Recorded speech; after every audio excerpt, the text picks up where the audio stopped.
जब एक बेवा औरत कर्ज लेने गई तो कर्ज देने वाले ने उसके साथ क्या किया देखकर रोंगटे खड़े हो जाएंगे। इस वाक़े को गलती से भी स्किप मत करना, क्योंकि ये वाक़या एक ऐसा आपको राज दिखाएगा जो आप देखकर होश उड़ा बैठेंगे। नाइला बेवा हो चुकी थी, उसके घर वालों ने भी उसे छोड़ दिया था। वो तन्हा ज़िंदगी गुजार रही थी। एक बेटा था, बेचारी क्या कर सकती थी, इज़्ज़त बचाए बैठी थी।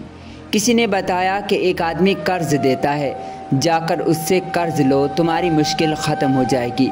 वो बेचारी उसके दरवाज़े पर जा पहुंची, वो उसे घर ले गया।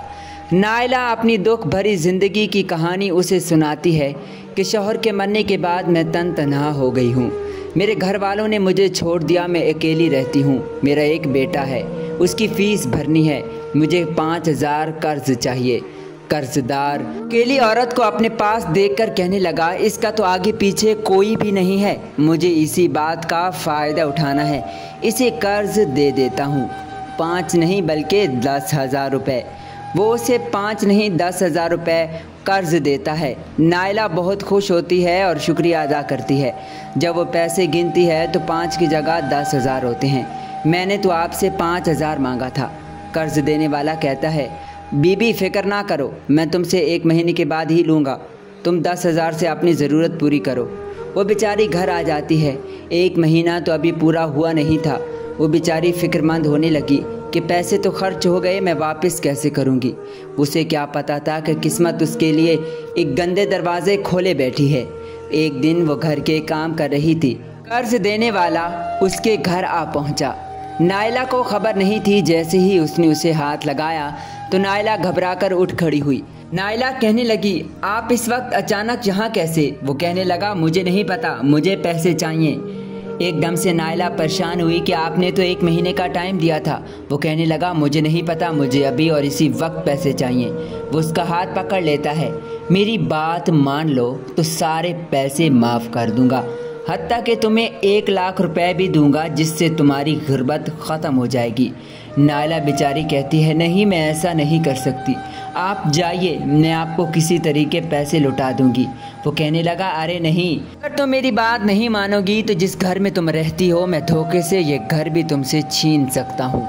वो उसे ब्लैकमेल करता है। नाइला रोती है, अल्लाह से दुआ करती है, गिड़गिड़ाती है, लेकिन उसे कोई रास्ता नज़र नहीं आता। वो आखिरकार तकदीर के बिछाए गए जाल पर चल पड़ती है। क्या कर सकती थी? बेटे की खातिर वो अपनी इज्जत देने पर तैयार हो गई। रोती हुई जा रही थी, अल्लाह पर यकीन भी उसे बहुत था। आखिरकार वो उस कर्ज देने वाले के घर पर जा पहुंची। आंखों से आंसू जारी थे, दिल में एक खौफ था, ऐ अल्लाह, मैं क्या करूं, मुझे कुछ समझ नहीं आ रहा। दरअसल उस कर्ज देने वाले ने बेवा औरत की बेबसी का फ़ायदा उठाकर उसे इतना मजबूर किया कि वो अपनी इज्जत देने पर तैयार हो गई, लेकिन दिल से बिल्कुल राज़ी नहीं थी। आखिरकार वो हवस का पुजारी उसे गंदी निगाहों से देख रहा था और वो दोनों एक ही कमरे में मौजूद थे। अब वो उससे गंदा काम करने लगा था। कहते हैं ना कि अल्लाह की मदद जब आती है तो वो सबको हैरान कर देती है। जैसे ही वो उसके जिस्म को छूता है, उसका दिल कांप उठता है, उसका ज़मीर जाग उठता है, दिल में एक अजीब सी दर्द उठती है। ऐ अल्लाह, ये मैं क्या करने लगा था? उस बेवा औरत की मजबूरी का फ़ायदा उठाकर मैं उसकी इज़्ज़त पर हाथ कैसे डाल सकता हूँ? मुझे माफ़ कर दो, आज से तुम मेरी बहन हो और तुम्हारे सारे अखराजात मैं उठाऊँगा।